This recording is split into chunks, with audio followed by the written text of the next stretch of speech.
Hello friends, welcome to Soumya maths classroom. मेरा नाम सौम्या मिश्रा है और आप सौम्या मैथ्स क्लासरूम से जुड़े हुए हैं।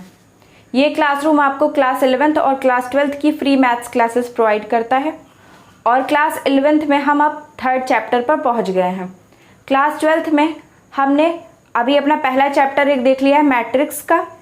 यहाँ पर हम लाइन से ना चल करके हम पहले उन चैप्टर्स को पढ़ रहे हैं जो हमारे लिए ज़्यादा इंपॉर्टेंट है। तो मैंने पूरा मैट्रिक्स ख़त्म कर दिया है। डिस्क्रिप्शन बॉक्स में आपको क्लास 11th और क्लास 12th की प्लेलिस्ट मिल जाएंगी, वहाँ पर आप जा करके अपनी पुरानी क्लासेस को चेक कर सकते हैं।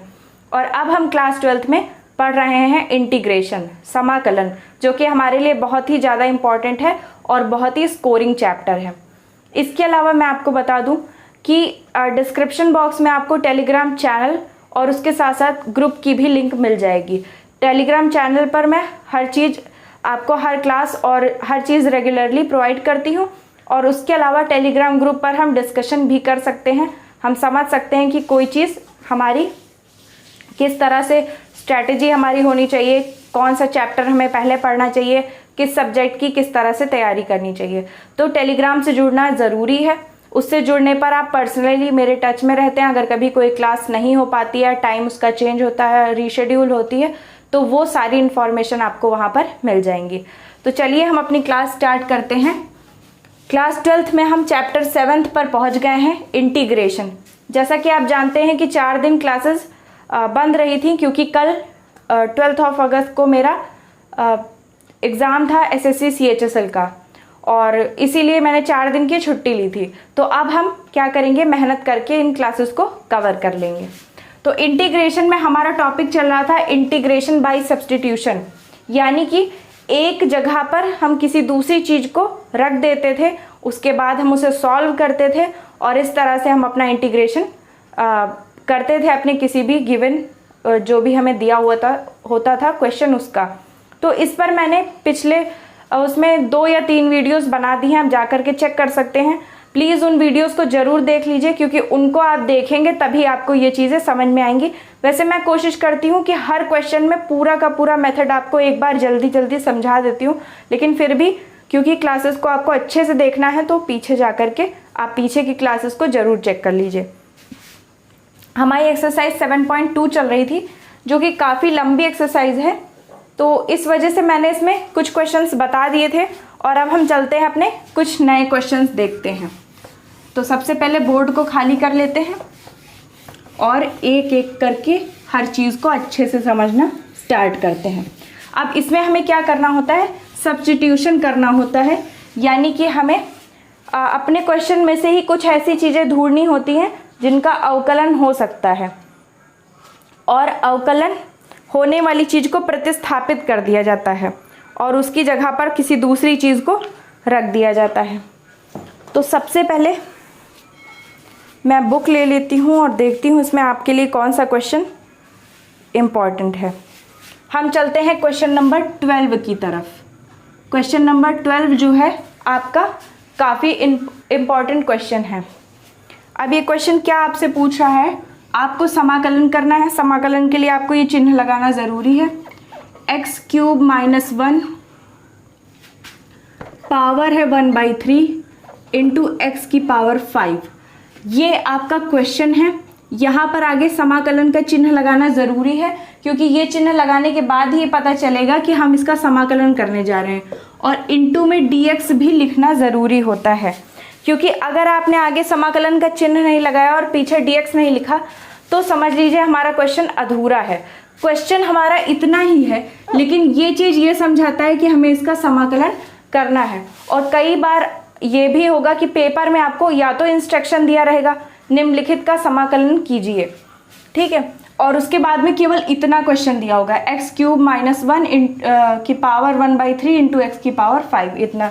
और या फिर क्या हो सकता है, क्वेश्चन केवल इस तरह से दे दिया जाए और वहाँ पर आपको खुद समझना होगा बिना किसी इंस्ट्रक्शन के कि आपको इस जो आपको गिवन पैटर्न दिया हुआ है, क्वेश्चन दिया हुआ है, इसका समाकलन करना है यानी इंटीग्रेशन करना है।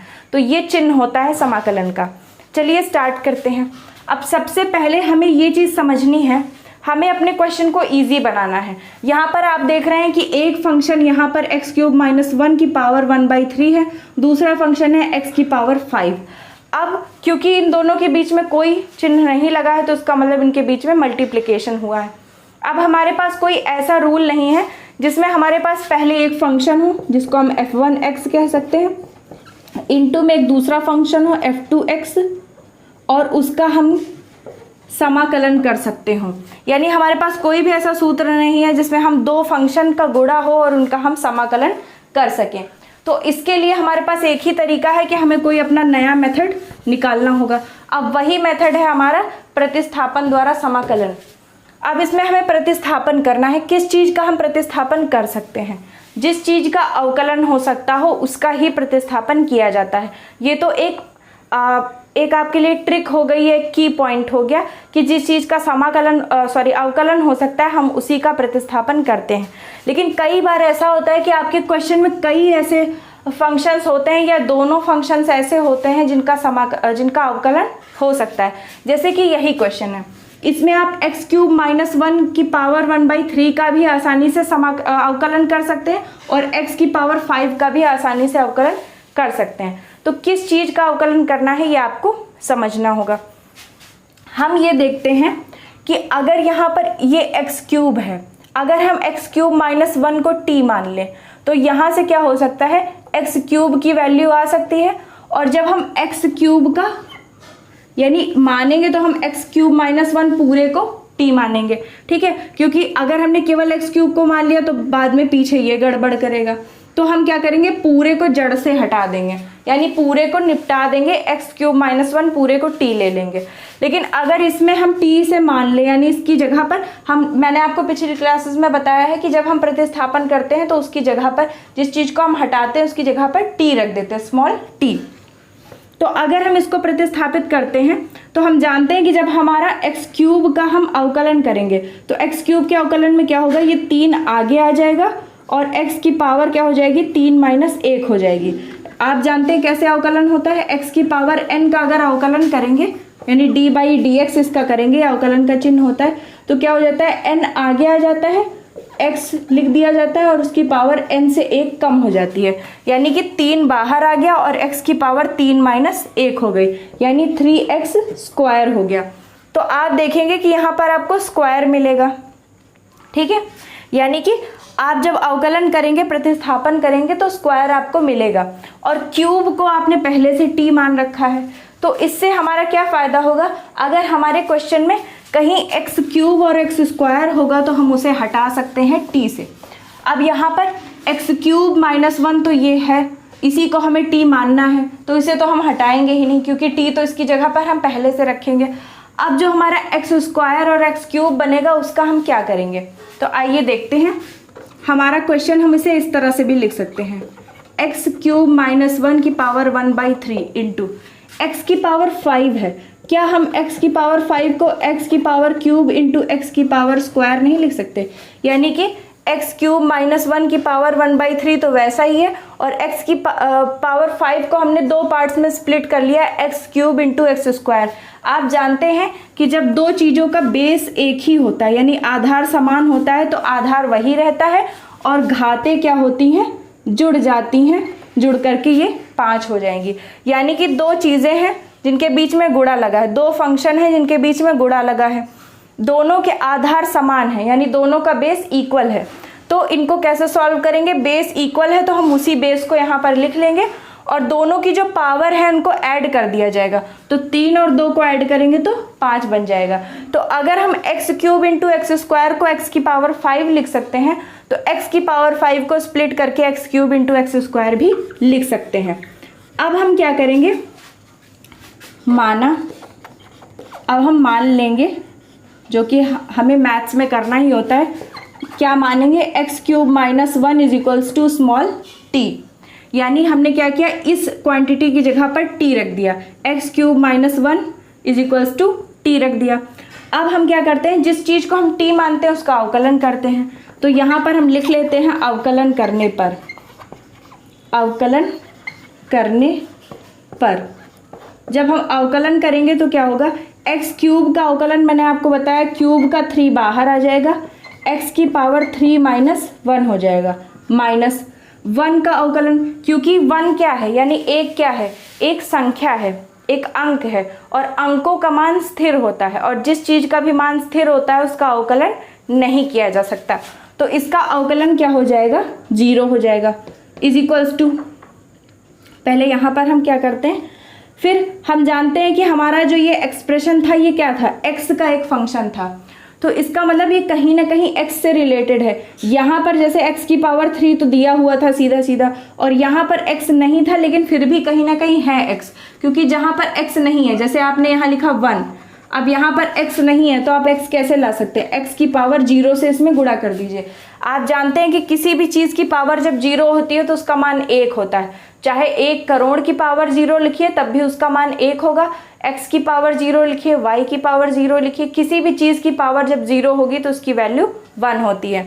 तो 1 को हम 1 × 1 लिख सकते थे और इस वाले 1 को हमने x की पावर 0 लिख दिया। तो आप देख रहे हैं कि यहाँ पर तो x³ में x था ही और 1 की जगह पे भी हमने 1 × x की पावर 0 इसे कर दिया। तो इसका मतलब है क्या है, पूरा हमारा फंक्शन x से रिलेटेड है। तो जब x से रिलेटेड है तो x का भी अवकलन होना चाहिए और उस x का अवकलन क्या होता है, dx हो जाएगा। अब इधर का यानी लेफ्ट हैंड साइड का पूरा अवकलन हो चुका है। x³ का हो गया 3x²। अब जैसे 3x है, 3 की -1 है तो इसको हम क्या लिख सकते हैं, स्क्वायर लिख सकते हैं। यानी x³ का अवकलन क्या हो गया, 3x² -1 का अवकलन हो गया 0, फिर x का हो गया dx। अब जैसे x का dx होता है उसी तरह t का क्या हो जाएगा, dt हो जाएगा। ठीक है, अब आप जानते हैं किसी भी चीज़ से हम 0 को माइनस करते हैं तो कोई फर्क नहीं पड़ता, यानी 3x² × dx is equals to हो जाएगा dt। अब आप देखिए कि इसको तो आप हटाएंगे, x³ -1 जहाँ पर है वहाँ पर तो आप हटाएंगे और हटा करके लिखेंगे t। ठीक है, तो x³ -1 को तो हम t लिख देंगे। अब उसके बाद आपके पास बचा x की पावर 3 × x की पावर 2।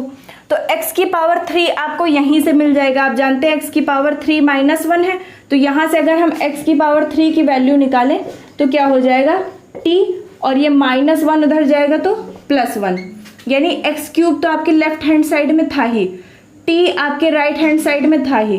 -1 को हम उधर लेफ्ट हैंड साइड से राइट हैंड साइड में जब ले जाएंगे तो -1 क्या बन जाएगा, +1 बन जाएगा।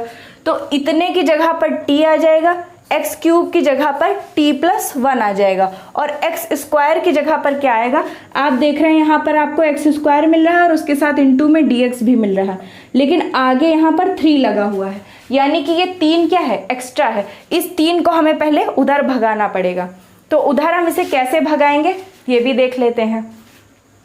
अब हम क्या कर सकते हैं, x² × dx को तो ऐसे ही लिख लेंगे और ये 3 यहाँ पर क्या है, * में है। आप जानते हैं कि यहाँ पर 3 क्या है, * में है। तो जब कोई भी चीज़ इधर प्लस में होती है उधर जाती है तो माइनस में हो जाती है। तो अगर इज इक्वल्स टू के इस तरफ ये * में है तो उधर जाएगा तो डिवाइड हो जाएगा, यानी dt/3 हो जाएगा। dt के अपॉन में 3 आ जाएगा, इधर होगा तो * में होगा तो उधर जाएगा तो अपॉन में 3 हो जाएगा। अब हमारे क्वेश्चन में सारी चीज़ें तैयार हैं, यानी पूरा मसाला तैयार है। हमारे पास चाय भी है, चीनी भी है, पत्ती भी है, सारी मतलब चाय भी है, पानी भी है, दूध भी है, चाय की पत्ती है, सब है तैयार। अब हमें केवल और केवल अपना चाय तैयार करनी है।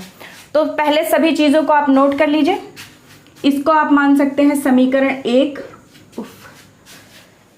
क्या कर सकते हैं आप, पहली वाली इक्वेशन जो आपने बनाई है जहाँ पर आपने x की पावर 5 को स्प्लिट किया है, इसको आप मान सकते हैं समीकरण 1।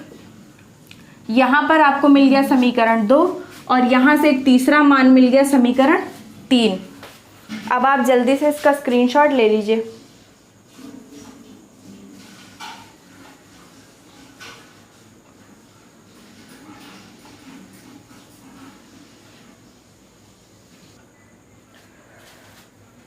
अब इसके बाद में आपको क्या लिखना है, आप देख रहे हैं समीकरण 2 में हमको 2 मान मिले हैं, x³ -1 का मान मिला है और x³ का मान मिला है, और समीकरण 3 में हमें x² × dx का मान मिला है। अब इन्हीं दोनों समीकरणों से मान उठाकर हमें अपने समीकरण 1 में रख देना है और रखकर इसे सॉल्व कर लेना है।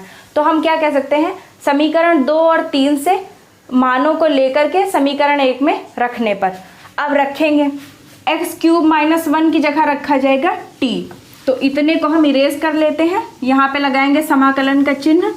एक्स क्यूब माइनस 1 की जगह हमने रखा t, और t की पावर क्या हो जाएगी 1/3, क्योंकि आप जानते हैं कि हमने केवल इतने को t माना था, इसको नहीं लिया था। एक्स क्यूब माइनस 1 की जगह t लिख लिया था, लेकिन 1/3 लगा रहेगा इंटू एक्स क्यूब। अब x की क्यूब का मान क्या आएगा t प्लस 1 आएगा, और into x square into D x है, उसका मान क्या आएगा dt/3 आएगा।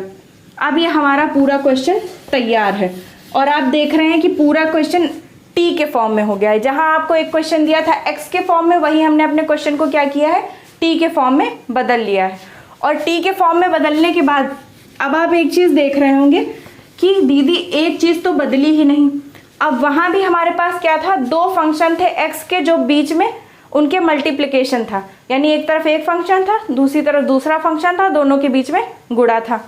यहाँ भी आप यही देख रहे हैं, एक फंक्शन है दूसरा फंक्शन है, दोनों के बीच में गुणा है। ये जो यहाँ पर dt/3 है, dt तो लगेगा ही, क्योंकि आप जानते हैं जैसे कि समाकलन का चिन्ह और पीछे dx लगना जरूरी है, तो क्योंकि वो x का फलन था, अब यहाँ पे t का फंक्शन है तो यहाँ dt लगना जरूरी है, तो dt तो क्वेश्चन में है नहीं, बाकी बचा 1/3, तो उसे हम बाहर कर सकते हैं। तो सबसे पहले हम इसे अच्छे से नोट कर लेते हैं, t की power 1/3 into t plus 1 into dt, और ये जो 1/3 है इसे हम बाहर भगा देंगे, क्योंकि इसका समाकलन नहीं हो सकता। जिन भी चीज़ का मान फिक्स होता है उनका अवकलन और समाकलन दोनों नहीं हो सकते हैं, ठीक है। तो अब यहाँ पर भी इंटू लगा हुआ है, तो अब क्या होगा, अब भी तो क्वेश्चन वैसा ही हो गया, लेकिन अब क्वेश्चन वैसा नहीं हुआ, क्योंकि हम इस t की पावर 1/3 का अंदर मल्टीप्लिकेशन कर सकते हैं। इसे हम कैसे लिख सकते हैं, 1/3 हमने ऐसे लिख लिया, t की पावर 1/3 का गुणा t से हो जाएगा। अंदर जब गुणा करेंगे तो क्या होगा, t की पावर 1/3 का एक बार t से होगा, फिर t की पावर 1/3 का एक बार 1 से होगा, तो t की पावर 1/3 इंटू t की पावर 1, क्योंकि यहाँ पर केवल t है, और जब किसी चीज़ की पावर में कुछ ना हो तो हम पावर में 1 लिख सकते हैं। आप जानते हैं इसे केवल x लिखा है तो हम उसे क्या लिख सकते हैं, x की पावर 1। तो वैसे ये केवल t है तो इसे हम t की पावर 1 लिख लेंगे, प्लस फिर इसे t की पावर 1/3 का मल्टीप्लिकेशन 1 से होगा तो कोई फर्क नहीं पड़ेगा, तो ये क्या हो जाएगा t की पावर 1/3 हो। तो अब क्या होगा, t की पावर 1/3 भी हो गया। अब इनका हम क्या करेंगे, समाकलन कर लेंगे।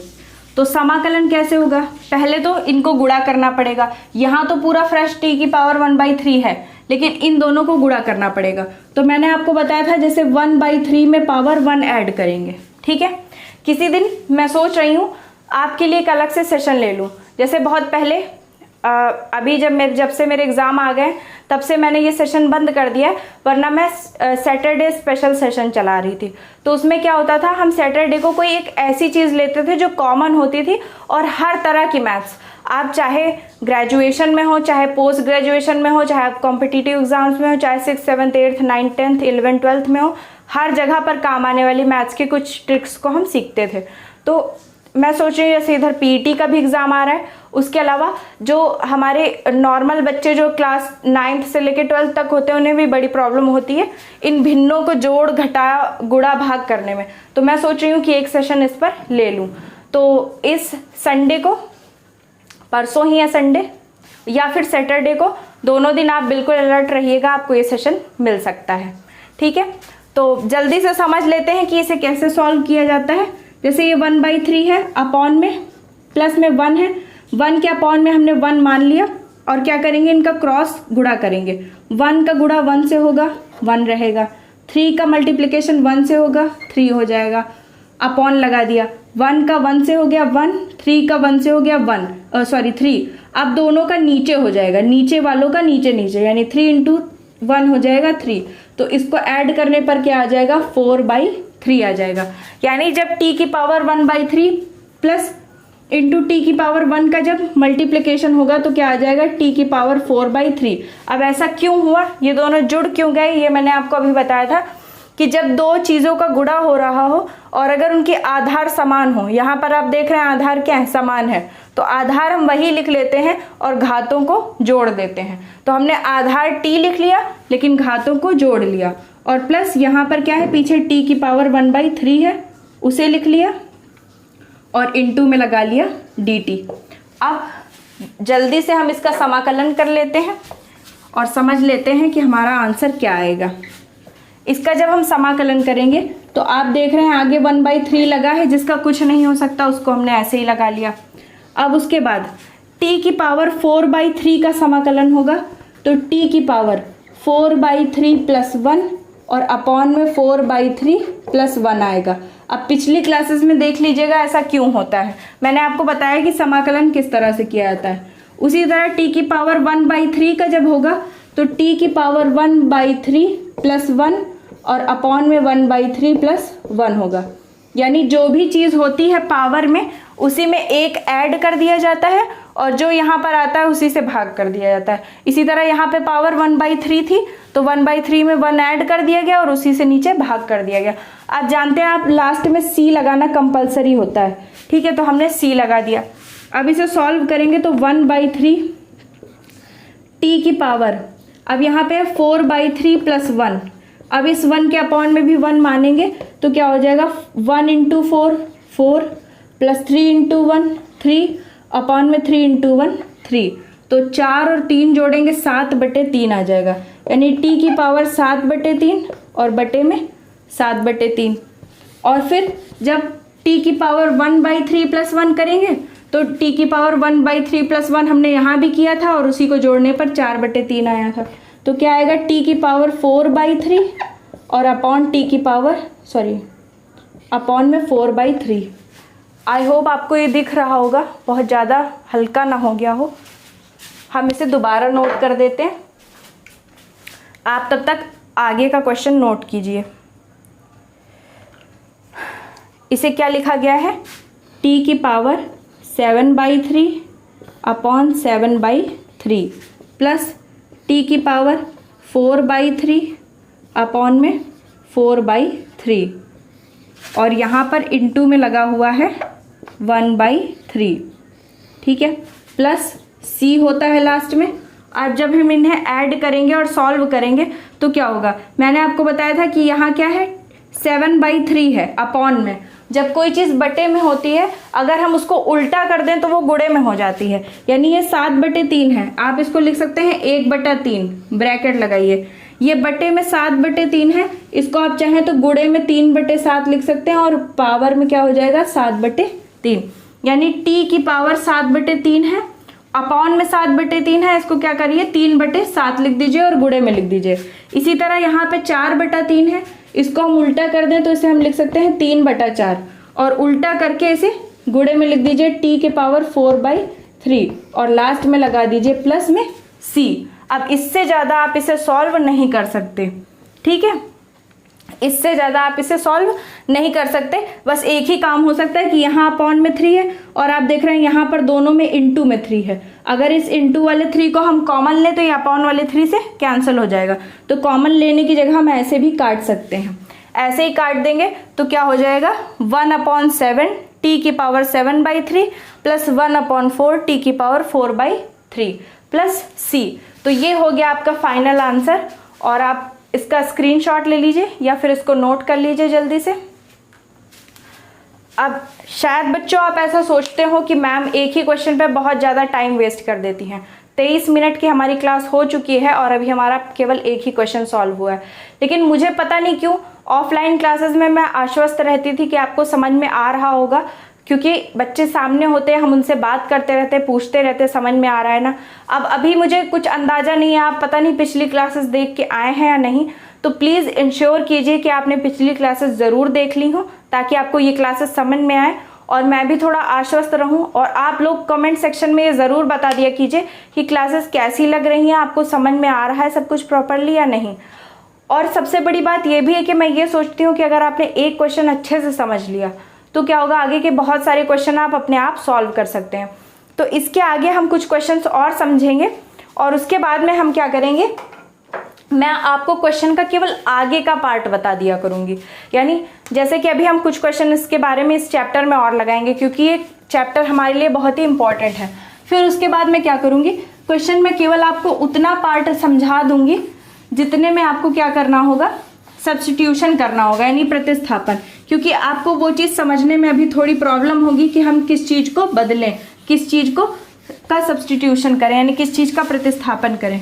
और फिर मैं आपको उतना बताने के बाद आपको क्वेश्चन वहीं से छोड़ दूंगी और आप क्या करेंगे, उस क्वेश्चन को आगे सॉल्व करेंगे, क्योंकि जो समाकलन करना है वो आसान है, इसमें ट्रिकी काम क्या है, केवल सब्स्टिट्यूशन करना। तो मैं आपको आधा क्वेश्चन बता दिया करूँगी, आप आगे का क्वेश्चन सॉल्व कर लें और अगर नहीं आए तो उसे क्लास में ही पूछ लें कमेंट सेक्शन में लिख करके। अब इसके बाद हम अगला क्वेश्चन कौन सा पढ़ सकते हैं जो हमारे लिए इम्पॉर्टेंट है, क्वेश्चन नंबर 18। ये बहुत इंपॉर्टेंट क्वेश्चन है, इस पे मोस्ट इम्पॉर्टेंट लिख लीजिएगा। अक्सर ये क्वेश्चन में एग्ज़ाम में पूछा जाता है और ये क्वेश्चन इम्पॉर्टेंट बहुत ही ज़्यादा है। e की power tan inverse x upon 1 plus x square into D x, यानी हमें e की power tan inverse x upon 1 plus x square का समाकलन करना है। अब इसका समाकलन कैसे हो सकता है, क्योंकि हमारे पास कोई ऐसा सूत्र नहीं जिसमें एक फंक्शन ऊपर हो और एक फंक्शन अपॉन में नीचे हो और दोनों का हम समाकलन एक साथ कर सकें, क्योंकि ना ही हमारे पास कोई सूत्र गुणे का है और ना ही कोई सूत्र भाग का है। तो हम क्या करेंगे, इसमें भी सब्स्टिट्यूशन करेंगे। अब ये हर बार मैं आपको इसलिए बताती हूँ ताकि आप पहचान सके कि किस क्वेश्चन में आपको कौन सा पैटर्न लगाना है। अभी ये आपका पहला क्वेश्चन है यानी पहला पैटर्न है, तो आपको लग रहा है कि सब में सब्स्टिट्यूशन करना है। आपका चैप्टर वही चल रहा है तो आप ऐसे भी पहचान जाते हैं। जैसे कि क्या होता था, हम लोगों का जब टेस्ट होता था तो जैसे टीचर जब वो वाला टेस्ट लेते थे, जब एक चैप्टर पढ़ाने के बाद लेते थे, तो हम लोग जानते थे कि जब ये वाला चैप्टर पढ़ाया तो यही वाला तो मेथड लगाना होगा। लेकिन पेपर में क्या होता है, आपके पास बहुत सारे मेथड होते हैं और उन्हीं में से आपको चुनना होता है कि इस क्वेश्चन के लिए कौन सा मेथड हमें लगाना चाहिए। तो मैं आपको बता रही हूँ कि जहाँ पर भी कोई सूत्र आपके पास ना बचे वहाँ पर आपको कोई अगला मेथड देखना है। अब उस अगले मेथड में आप देख रहे हैं कि अगर किसी चीज़ का अवकलन करके हमको इसी के अंदर उत्तर मिल सकता है तो हम क्या करेंगे, वहीं पर प्रतिस्थापन लगाएंगे यानी कि सब्स्टिट्यूशन लगाएंगे। अभी मैंने जब शुरुआत में आपको समाकलन पढ़ाना शुरू किया था तो मैंने आपको अवकलन के भी सूत्र लिखवाए थे। समाकलन के पहले मैंने आपको थोड़ा सा अवकलन पढ़ाया था और क्योंकि अवकलन पढ़ने के बाद ही समाकलन को समझा जा सकता है, तो उसके लिए थोड़ा सा हमें नॉलेज होना चाहिए। भले ही अवकलन हम बाद में पढ़ें कोई दिक्कत नहीं है, लेकिन थोड़ा सा मैंने आपको समझा दिया था। तो उसमें मैंने आपको सूत्र बताया था कि जब हम अवकलन करते हैं तो अवकलन का चिन्ह होता है d/dx, और जब हम एक क्वांटिटी होती है tan inverse x, sine cos tan cot sec cosec आप जानते हैं, ये सब क्या होते हैं, ट्रिग्नोमेट्रिक रेशियो होते हैं, तो उन्हीं का इन्वर्स भी होता है। अगर उसी के इन्वर्स यानी tan के इन्वर्स फंक्शन का हम अवकलन करते हैं तो क्या आता है, 1/1 प्लस एक्स स्क्वायर आता है। अब आप देख रहे हैं कि आपके इस क्वेश्चन में e की पावर में tan इनवर्स x ही दिया हुआ है और इस tan इनवर्स x का जब आप अवकलन करेंगे तो आपको 1 प्लस एक्स स्क्वायर मिल जाएगा। तो आप देख रहे हैं यहाँ पर आपके पास अगर आप इस e की पावर tan इनवर्स x को हटा दें तो यहाँ 1 बचेगा और 1 के अपॉन में 1 प्लस एक्स स्क्वायर आ जाएगा। आप इसे dx को आप चाहें तो यहाँ पर गुणा कर सकते हैं, तो पीछे यहाँ पर आपको dx भी मिल रहा है, यानी एक क्वांटिटी को अवकलन करने पर जो उत्तर मिलता है वो भी हमें इसी क्वेश्चन में मिल रहा है। तो इस तरह की स्थिति में हमें क्या करना है, प्रतिस्थापन करना है। अब इसके साथ मैं आपको एक और चीज़ बता दूं कि जो पिछला क्वेश्चन मैंने बताया उसमें मैं आपको एक चीज़ बताना भूल गई, जबकि इसके पहले वाले वीडियोस में मैंने आपको बताया है, मैंने आपको आंसर टी के फॉर्म में ही लिखा दिया, जबकि आपको क्या करना है, आंसर को टी के फॉर्म में नहीं छोड़ना है। जैसे आपने टी माना था, जैसे हम यहाँ पर मान लीजिए tan इनवर्स x को t मानेंगे तो उसके बाद में उत्तर को हम t के फॉर्म में निकालेंगे और फिर जहाँ t होगा उसकी जगह पर हमने जो माना था tan इनवर्स x उसे फिर से रख देंगे। तो वहाँ पे हमने क्या किया था, x³ - 1 को t माना था, तो जहाँ जहाँ भी t आया है उसकी जगह आप x³ - 1 अपने आंसर में लिख लीजिएगा। ठीक है, ये काम आपको इतना कर लेना और कुछ नहीं करना, सब कुछ सॉल्व है। केवल t की जगह पर x³ - 1 हर जगह पर उत्तर में लिख लीजिएगा और फिर उत्तर मिला लीजिएगा, उसी के फॉर्म में आ रहा होगा। क्वेश्चन आपको जिस फॉर्म में दिया हो आपको आंसर भी उसी फॉर्म में देना होता है। तो हमने देखा कि इसमें हम tan इनवर्स x का जब अवकलन करेंगे तो हमें 1/1 + x² मिल जाएगा। तो इसीलिए हम tan इनवर्स x को ही t मानेंगे, क्योंकि t मानने पर क्या होता है, हमें उसका अवकलन करना पड़ता है। तो जिस चीज़ का अवकलन हो सकता हो उसी को हम t मानते हैं। तो सबसे पहले हम क्या करेंगे, लिखना शुरू कीजिए। लैंग्वेज आप आराम से लिख सकते हैं अपने आप। माना या let tan inverse x is equals to t। उसके बाद आफ्टर डिफरेंशिएशन वी हैव, या हिंदी वाले लिख सकते हैं अवकलन करने पर, अवकलन करने पर। अवकलन करेंगे तो मैंने आपको बताया कि tan इनवर्स x का अवकलन क्या होगा, 1/1 + x²। अब आप जानते हैं कि tan इनवर्स क्या है, x का एक फंक्शन है, तो x का भी अवकलन होगा तो हो जाएगा into dx is equals to, अब इधर t है तो t का अवकलन क्या हो जाएगा, dt हो जाएगा। यानी tan इनवर्स x का हो जाएगा 1/1 + x² इंटू x का फिर अलग से होगा dx और उसी तरह t का हो जाएगा dt। अब ये एक ही बार में हमारा पूरा क्वेश्चन तैयार हो गया। ठीक है, अब हम क्या करेंगे, समीकरण 1, इसको मान लिया हमने समीकरण 1। समीकरण 1 में इसको मान लिया समीकरण 2। समीकरण 2 से मान रखने पर, मान रखने पर, अब हमने मान रखे सबसे पहले समीकरण 1 में, समीकरण 2 से हमने मान उठाए और उन्हें रखा। तो सबसे पहले हमने लगाया समाकलन का चिन्ह, फिर लिखा e की पावर है tan इनवर्स x। अब e की पावर tan इनवर्स x है, लेकिन हमने tan इनवर्स x को t मान लिया है, तो हम लिखेंगे e की पावर t। अपॉन में 1 + x² है, इंटू में dx है, और हम भी देख रहे हैं यहाँ भी 1 + x² है, इंटू में dx है। अब इस पूरे की जगह हमें क्या लिखना है, dt। तो ये हो गया dt। और अब आपका ये सबसे ईजी क्वेश्चन में टूट गया, क्योंकि आप अपने फर्स्ट पेज पे जाइएगा जहाँ मैंने आपको अवकलन और समाकलन के सूत्र लिखाए हैं।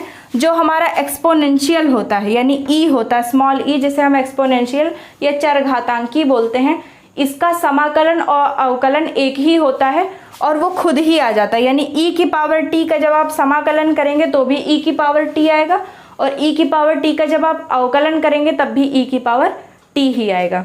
तो यहाँ पर आप e की पावर t का समाकलन करेंगे dt के सापेक्ष, तो आपको उत्तर में भी क्या मिलेगा, e की पावर t मिलेगा, और प्लस में c हो जाएगा। अब मैंने आपको बताया कि क्वेश्चन को आपको उसी फॉर्म में, मतलब आंसर को आपको उसी फॉर्म में लिखना है जो क्वेश्चन का फॉर्म था। तो आप देख रहे थे कि आपका क्वेश्चन क्या था, x का एक फलन था, x के फंक्शन के रूप में था। तो आपको जो आंसर देना है वो भी x के फंक्शन के रूप में ही देना है, जबकि हमारा उत्तर क्या है, t का फंक्शन आया। लेकिन हमने t का जो मान रखा था उसी को हमें यहाँ पर रख देना है। e की पावर हमने क्या माना था, t, यानी हमने tan इनवर्स x को t माना था, तो अब t की जगह हम क्या रख देंगे, tan इनवर्स x रख देंगे, और प्लस लास्ट में जुड़ जाएगा c, और यही हो जाएगा हमारा आंसर। तो हमने देखा कि हम क्या करते हैं, इस टाइप के क्वेश्चंस में t को मान करके अपने क्वेश्चन को ईजी कर लेते हैं, फिर उसका समाकलन कर लेते हैं, और समाकलन करने के बाद जो हमारा उत्तर आता है उसमें हम फिर t का वही पुराना मान रख देते हैं जो हमने शुरुआत में, जिसे हमने t माना था, और प्रतिस्थापित करके अपने उत्तर को आसान कर लेते हैं। तो आप जल्दी से इसका स्क्रीनशॉट ले लीजिए, और उम्मीद है आपको ये क्वेश्चन समझ में आ गया होगा। और ये भी जान लीजिए कि ये क्वेश्चन आपका जितना छोटा है उतना ही इम्पॉर्टेंट है। आप देख रहे हैं कि आपका क्वेश्चन बहुत छोटा है लेकिन बहुत ज़्यादा इम्पॉर्टेंट है। tan इनवर्स पर क्वेश्चन बहुत ज़्यादा पूछा जाता है समाकलन में। तो बच्चों, अपनी जो हमारी 4 क्लासेस छूटी हैं, तो इसके लिए मैंने सोचा है कि आपको इधर थोड़ा बड़े बड़े वीडियो प्रोवाइड करके अपनी पिछली क्लासेस को कवर कर लिया जाए। तो चलिए एक क्वेश्चन और समझ लेते हैं इसी जोश में, क्योंकि 12th क्लास के बच्चों के लिए घंटे 1.5 घंटे की पढ़ाई कोई दिक्कत वाली नहीं है। तो हम तो अपनी क्लास को मैक्सिमम 40 से 45 मिनट में निपटा देंगे। तो एक और बहुत अच्छा क्वेश्चन जो आपके बोर्ड के एग्ज़ाम के लिए बहुत ही इम्पॉर्टेंट है, और मेरे पेन ने जवाब दे दिया शायद, नहीं 20 नंबर क्वेश्चन आपके लिए बहुत इंपॉर्टेंट है। इसमें भी मोस्ट इम्पॉर्टेंट लिख करके से नोट कर लीजिए और इसे अच्छे से समझिए और देखिए आपको क्वेश्चन किस तरह से लगाना है। क्वेश्चन है आपका, समाकलन आपको करना है e की पावर 2x माइनस e की power minus 2x upon e की पावर 2x प्लस e की power minus 2x into dx का। ठीक है, अब इसमें किस चीज़ का प्रतिस्थापन करना है ये हमें सबसे पहले समझना है। तो आप जानते हैं जब हम किसी चीज़ को t मानते हैं तो अभी तक आपने जो हमने प्रतिस्थापन को लेकर के पहली क्लास की है वहाँ से लेके आज तक की अभी तक के सभी क्वेश्चंस में आपने देखा होगा कि हर बार क्या होता है, हम किसी चीज़ को t मानते हैं, इसका अवकलन करते हैं, अवकलन करने पर यहाँ पर इंटू में dx और यहाँ पर dt मिलता है, तो यहाँ पर इंटू में dx होता है। तो इसका मतलब है कि जिस चीज़ के इंटू में dx है उसको हम t नहीं मान सकते, क्योंकि हम किसी अन्य चीज़ को t मानेंगे तभी उसका अवकलन करके हमको इंटू dx वाली चीज़ मिलेगी। तो आप देख रहे हैं कि यहाँ पर जैसे कई बार क्या होता था, एक बार था आपका क्वेश्चन जो पहला वाला आज मैंने बताया x³ - 1 इंटू एक्स की पावर 5 इंटू dx। अब इंटू dx जो है आप उसको चाहे x की पावर 5 इंटू dx समझ लीजिए, चाहे x की पावर क्यूब -1 इंटू dx समझ लीजिए, क्योंकि ये दोनों के साथ में लिखा हुआ है, तीनों जगह पर इंटू लगा है तो ये कहीं भी सेट हो सकता है, चाहे आप इसको आगे लिख दीजिए, चाहे बीच में लिख दीजिए, चाहे पीछे लिख दीजिए। लेकिन यहाँ पे क्या है, एक आपका फंक्शन ऊपर है, क्योंकि ये दोनों अलग फंक्शन नहीं है, क्योंकि इनके बीच में माइनस लगा है। जहाँ प्लस और माइनस लगा हो उनको आप अलग नहीं कर सकते, जहाँ इंटू और डिवीजन लगा हो उन्हें आप अलग अलग कहते हैं। ठीक है, तो एक फंक्शन आपका ऊपर है और एक नीचे है, और ये dx केवल इसके इंटू में है, इसके इंटू में नहीं है, क्योंकि ये ऊपर लिखा हुआ है, अपॉन के ऊपर लिखा है तो ऊपर वाले के ही इंटू में ये है। तो इसका मतलब है कि जो नीचे लिखा हुआ फंक्शन है हम इसको t मानेंगे, और इसका जब हम अवकलन करेंगे तो हमको ये वाला फंक्शन मिलेगा और इंटू में dx मिलेगा, और इस वाले फंक्शन और इंटू dx की जगह हम क्या रखेंगे, dt। ठीक है, तो आप कैसे समझे कि जिस चीज़ के इंटू में dx हो उसको हम t नहीं मान सकते हैं। तो ये जो हमारी ट्रिक है वो कहाँ पर काम करेगी, ये ट्रिक हमारी वहाँ काम करेगी जहाँ हमें कोई चीज़ अपॉन में दी होगी। तो इसका सीधा सा मतलब है कि जो चीज़ बटे में लिखी होगी उसी को हम t मानेंगे। ठीक है, लेकिन अगर हो सकता है ऊपर कई सारे फंक्शन हो तो कई में से किसी एक को t माना जा सकता है, किसी कोई दूसरा उसका मान निकल सकता है। जैसे मान लीजिए कहीं पर आपका दिया हो x³ into x² into dx, तो इसमें हम क्या करेंगे, x³ को अगर t मान लेंगे तो यहाँ क्या होगा, इसका 3x² into dx is equals to dt, इसका अवकलन हो जाएगा। तो आप देख रहे हैं कि x² dx आपको मिल गया है। ठीक है, तो जहाँ पर इंटू में होगा वहाँ हम मान सकते हैं, लेकिन जहाँ पर अपॉन में होगा वहाँ पे हम क्या करेंगे, अपॉन वाली चीज़ को ही t मानेंगे। तो यही हमारे लिए आसान रहेगा। तो जो भी चीज़ अपॉन में हमें दी हुई है उसको हम पहले t मानते हैं सबसे पहले, फिर उसका अवकलन करेंगे। तो लिखिए, माना e की पावर 2x प्लस e की power -2x is equals to t। अब अवकलन करेंगे, तो अवकलन करने पर जल्दी से समझ लेते हैं, ये सब चीज़ें हमने कई बार समझी हैं। अवकलन करने पर e की पावर 2x, अभी पिछले ही क्वेश्चन में मैंने आपको बताया कि एक्सपोनेंशियल जो होता है इसका जो हम समाकलन करते हैं अवकलन करते हैं तो दोनों तरह से एक ही उत्तर आता है, e की पावर 2x ही आ जाएगा। e की पावर 2x का समाकलन अवकलन भी क्या होगा, e की पावर 2x होगा। लेकिन आप देख रहे हैं कि जो सूत्र आपको पढ़ाया गया वो e की पावर x के समाकलन का है या फिर e की पावर x के अवकलन का है, लेकिन यहाँ पर e की पावर x की जगह 2x दिया हुआ है। ठीक है, क्योंकि क्वेश्चन में जो आपको फॉर्मूला पढ़ाया गया वो e की पावर x का पढ़ाया गया, लेकिन आपके क्वेश्चन में e की पावर 2x है, तो इस 2x का फिर से अवकलन होगा। तो इस 2x का जब आप अवकलन करेंगे तो मैंने आपको बताया कि ये जो 1 2 3 4 जो संख्याएं होती हैं इनका अवकलन नहीं होता है, तो इसका मतलब अवकलन किसका होगा, यानी d/dx किसका होगा, x का, और x का अवकलन क्या होता है, 1 होता है, यानी 2 तो लिखा ही रहेगा और इंटू में क्या होगा, x का अवकलन 1 हो जाएगा, यानी 2 × 1 इज इक्वल्स टू 2। तो यानी जब हम इस 2x का अवकलन करेंगे तो इंटू में क्या मिलेगा, 2 मिलेगा, इतना मिल गया। अब इसी तरह से e की पावर -2x का करेंगे बीच में देखा आपने प्लस लगा हुआ है, यानी e की पावर 2x का e की पावर 2x इंटू 2x का आ गया 2, बीच में लगा है प्लस, e की पावर -2x का हो जाएगा e की पावर -2x। अब उसके बाद जब हम -2x का करेंगे, जैसे +2x का करने पर +2 आया है, उसी तरह -2x का करने पर -2 आ जाएगा। अब उसके बाद मैंने आपको बताया था, क्योंकि पूरा फंक्शन क्या है, x का फंक्शन है, तो इसलिए कहीं ना कहीं x का भी अवकलन होगा और उसका अवकलन क्या होता है, dx होता है। अब आप अभी कह सकते हैं कि अभी एक बार मैम ने x का अवकलन 1 बताया, आप dx बता रही हैं, लेकिन ये क्या है, ये केवल डिनोटेशन है, यानी कि ये कुछ है नहीं, बस हमने डिनोट किया है कि यहाँ पर हमने x के सापेक्ष अवकलन किया है। ठीक है, जैसे आप देखते हैं कि d/dx लिखा जाता है, तो वही dx क्या है, यहाँ पर इसके साथ में लिख दिया गया है, तो यहाँ पर d/dx की वाला ये dx हो गया और इज इक्वल्स टू में है t, तो t का अवकलन हो गया dt।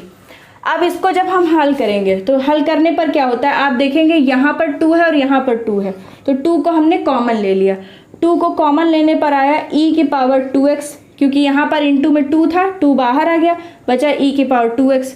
यहाँ पर इंटू में 2 था, लेकिन आप देख रहे हैं -2 था, तो 2 तो बाहर आ गया पर माइनस लगा हुआ है, और ये माइनस और ये प्लस मिल करके माइनस बन जाएंगे और e की पावर -2x हो जाएगा, इंटू में dx हो जाएगा, बराबर हो जाएगा dt। अब ये 2 आप देख रहे हैं कि आपको ये मान मिल गया, e की पावर 2x माइनस e की पावर -2x इंटू में dx, बस यहाँ पर ये 2 एक्स्ट्रा है, तो इस 2 को हम क्या करेंगे, अगले स्टेप में कर देते हैं, e की पावर 2x माइनस e की power -2x into dx is equals to dt, और ये इंटू में 2 है, यहाँ पर जाएगा तो अपॉन 2 हो जाएगा। तो अब आप देख रहे हैं कि इतने हिस्से को जो नीचे था इसको हमने t मान लिया है, और ये जो ऊपर का पूरा हिस्सा है वो इसके अवकलन से संतुष्ट हो गया है। अब इसकी जगह पर हम क्या रख सकते हैं, dt/2 रख सकते हैं। तो पहले आप इतने का स्क्रीनशॉट ले लीजिए, फिर हम इसे इरेज करके इसका मान रखेंगे। तो बच्चों आई होप आपने यहाँ तक स्क्रीनशॉट ले लिया होगा। अब चलिए जल्दी से हम क्वेश्चन में अपने वैल्यू को पुट करते हैं। तो एक एक वैल्यू को पुट करेंगे। सबसे पहले समाकलन का चिन्ह लगाएंगे, फिर e की पावर 2x माइनस e की पावर -2x इंटू dx की जगह पर आया है dt/2। तो आप देख रहे हैं ऊपर आपको यही चीज़ दी हुई है पूरी, इसकी जगह पर आप लिख सकते हैं dt/2, और नीचे है e की पावर 2x प्लस e की पावर -2x, तो इसकी जगह आप लिख सकते हैं t, क्योंकि इसी को हमने t माना था, मैंने यहाँ पर इरेज कर दिया है, लेकिन इसी को हमने t माना था। अब ऊपर कुछ नहीं है तो आप 1 लगा सकते हैं। आप जानते हैं कि किसी चीज़ के इंटू में कोई चीज़ ना हो तो हम इंटू 1 लिख सकते हैं, और अगर अपॉन में ना हो तो अपॉन में भी 1 लिख सकते हैं, या फिर ऊपर भी 1 लिख सकते हैं। तो अब यहाँ पर हमने क्या देखा कि ये जो क्वान्टिटी है इसको हम लिख सकते हैं 1/t, क्योंकि इसकी जगह हमने t माना, और ये जो क्वान्टिटी है ऊपर वाली इसकी जगह हम पूरा लिख सकते हैं dt/2। अब इसका हम सिंपली समाकलन करेंगे। अब सबसे पहले आप देखिए कि यहाँ पर है 1/2, 2 है अपॉन में, तो ऊपर कुछ नहीं है तो हम 1 मान सकते हैं। इस 1/2 को हम बाहर कर लें, क्योंकि ये भी क्या है, एक निश्चित नंबर है। 1/2 मतलब 0.5 यानी कि आधा, और इसका मान हमेशा यही रहेगा, तो इसका समाकलन नहीं हो सकता, इसे हमने बाहर किया। बाकी बचा dt/t। अब ये डायरेक्ट फॉर्मूला होता है, मैंने आपको फॉर्मूला लिखाया है कि अगर कहीं पर भी आपको dx/x का समाकलन करना पड़ जाए तो इसका उत्तर होता है log x, या आप log mod x भी कह सकते हैं, mod of x, ठीक है, और प्लस लगा सकते हैं c। तो यहाँ पर dx/x है तो इसलिए log mod of x आया है, यहाँ पर dt/t है तो log mod of t आ जाएगा, ठीक है। तो आप क्या लिख सकते हैं यहाँ पर, जब आप इसका समाकलन करेंगे तो 1/2 तो आगे लगा ही रहेगा क्योंकि वो तो लगा हुआ है, इंटू में क्या हो जाएगा log mod t और प्लस c। लेकिन अभी आप देख रहे हैं कि आपका उत्तर t में आया है, जबकि आपका क्वेश्चन क्या था, x की फॉर्म में था, e की पावर x की फॉर्म में। तो आप जानते हैं कि आपको क्या करना होता है, अपने आंसर को भी क्वेश्चन की फॉर्म में ही लिखना होता है। तो यहाँ पर जब हम आंसर लिखेंगे तो 1/2 log mod। अब हमने t किसे माना था, मैंने क्वेश्चन इरेज कर दिया है। t हमने माना था जो चीज़ हमारे अपॉन में थी, ई की पावर 2x प्लस ई की पावर माइनस 2x को, इसी को हमने t माना था, तो इसको हम मॉड में लिख लेंगे और प्लस लास्ट में लगा देंगे c, और ये आ जाएगा हमारा फाइनल आंसर। हाँ, इसी को हमने t माना था, इसी को हम यहाँ पर दोबारा t की जगह पर रख देंगे। यानी t का काम क्या है, केवल और केवल क्वेश्चन को आसान करना। हम अपने क्वेश्चन की जो चीज़ डिफ़िकल्ट होती है, अब आप देख रहे हैं कि आपके पास इसको, अगर आपको केवल इसका समाकलन करना होता तो इसका आपके पास फॉर्मूला था, एक बार e की पावर 2x का कर देते, बीच में माइनस लगा के एक बार e की पावर माइनस 2x का कर देते। लेकिन अपॉन वाली जो चीज़ थी यही दिक्कत कर रही थी, क्योंकि अपॉन के लिए हमारे पास कोई फॉर्मूला नहीं है कि अगर किसी चीज़ को डिवाइड किया गया हो या मल्टीप्लाई किया गया हो तो हम कैसे करें। तो इसी चीज़ को हमने हटा दिया। अब इसको हटाकर हम t को ले आए। अब t का काम क्या था, केवल और केवल क्वेश्चन को ईजी करना। तो हमने उससे क्वेश्चन को ईजी किया, आंसर निकाल लिया। अब आंसर निकालने के बाद हम फिर उसी चीज़ को रख देंगे जिसको हमने t की जगह पर माना था। ठीक है, तो t का हमने फाइनल जो मान था उसे रख दिया और ये हमारा आंसर हो गया। तो आप जल्दी से इसका स्क्रीनशॉट ले लीजिए। आई होप बच्चों आपको आज की क्लास बहुत पसंद आई होगी। मैंने पूरी कोशिश की अपनी तरफ से आपको हर चीज़ अच्छे तरीके से समझाने की। अब आपको भी ये मेहनत करनी है कि आपको अपने ज़्यादा से ज़्यादा दोस्तों को जोड़ना है। हम लोग 400 के ऊपर सब्सक्राइबर कंप्लीट हो गए हैं। जल्दी से जल्दी आपको 1000 सब्सक्राइबर करने हैं। मैं जल्दी ही कोशिश कर रही हूँ, लगातार मैं आपसे बहुत दिन से कह रही हूँ, पूरी कोशिश कर रही हूँ आपके लिए लाइव क्लासेस लाने की, लेकिन नेट कनेक्टिविटी थोड़ी वीक होने की वजह से आपकी लाइव क्लासेस नहीं चल पा रही हैं। लेकिन मैं पूरी कोशिश कर रही हूँ। तब तक आपको क्या करना है, अपने 10th क्लास वाले भाई बहनों को भी ज़्यादा से ज़्यादा जोड़ लेना है। और अगर आपकी डिमांड रहेगी तो मैं 12th की क्लास को डेली लूँगी, ठीक है, क्योंकि मुझे पता है 12th का कोर्स बहुत ज़्यादा है और 12th की क्लासेस डेली होनी चाहिए। और 11th और 10th की क्लासेस क्या होंगी, अल्टरनेट होंगी, क्योंकि इनका कोर्स भी कम है और ये आराम से कवर किए जा सकते हैं। तो तब तक के लिए आप चैनल को ज़्यादा से ज़्यादा सब्सक्राइब कीजिए। और उसके साथ मुझे पता है, क्योंकि हम लोग हर चीज़ अपने पूरे चैनल पर हम नज़र रख सकते हैं, तो मैं देख रही हूँ कि इस समय लगभग 53% लोगों ने सब्सक्राइब कर रखा है चैनल, जो मेरे चैनल से जुड़े हैं और जो मेरे चैनल को देखते हैं। उसके अलावा कुछ करीब 47% लोगों ने नहीं अभी किया है। तो प्लीज़ उन लोगों से भी रिक्वेस्ट है कि वो भी जल्दी से जल्दी चैनल को सब्सक्राइब कर लें और वीडियोस को लाइक करें, वीडियोस को ज़्यादा से ज़्यादा शेयर करें। जो भी आपके आसपास वो बच्चे हैं जो इस समय स्कूल कॉलेजेस नहीं जा पा रहे हैं, कोचिंग नहीं अटेंड कर पा रहे हैं, वो, और जो कर भी रहे हैं वो भी, क्योंकि क्लासेस आपके लिए टोटली फ्री हैं। ऐसा कुछ भी नहीं है कि आप कहीं पर फीस दे रहे हैं, यहाँ पर आपको फिर से देनी पड़ेगी। तो आप आराम से पढ़ाई जारी रख सकते हैं। इसके अलावा एडिशनली मैं आपके लिए बहुत सारी क्लासेस लाने की कोशिश करती हूँ। ये पूरा मैनेजमेंट मुझे अकेले ही संभालना पड़ता है, तो इस वजह से कभी कभी ऐसा हो जाता है कि आपको कोई क्लास टाइमली नहीं मिल पाती है, या कभी जैसे मैंने बोल दिया कि कोई स्पेशल सेशन आज आने वाला है, वो कल या परसों तक आता है। तो उसके लिए आपको डिस्क्रिप्शन बॉक्स में टेलीग्राम चैनल की लिंक दी हुई है, उससे ज़रूर जुड़ जाइए। क्योंकि अगर कभी ऐसा होता है कि कोई क्लास अदर टाइम पर हो रही है या आगे पीछे हो रही है, किसी और दिन हो रही है, तो मैं पूरी इन्फॉर्मेशन वहाँ पर शेयर करती रहती हूँ। आपकी क्लासेस को बनाना, इन्हें सब अच्छे से अपलोड करना, हर चीज़ का जिम्मा मेरा ही होता है। तो अकेले होने की वजह से कई बार काम के प्रेशर की वजह से थोड़ा बहुत टाइम इधर उधर हो जाता है। तो उम्मीद है आप लोग मेरी पूरी मदद करेंगे, चैनल को ज़्यादा से ज़्यादा सब्सक्राइब करेंगे, ज़्यादा से ज़्यादा लोगों तक इस चैनल को पहुंचाएंगे, इसे खूब सारा प्यार देंगे। और तब तक के लिए थैंक यू।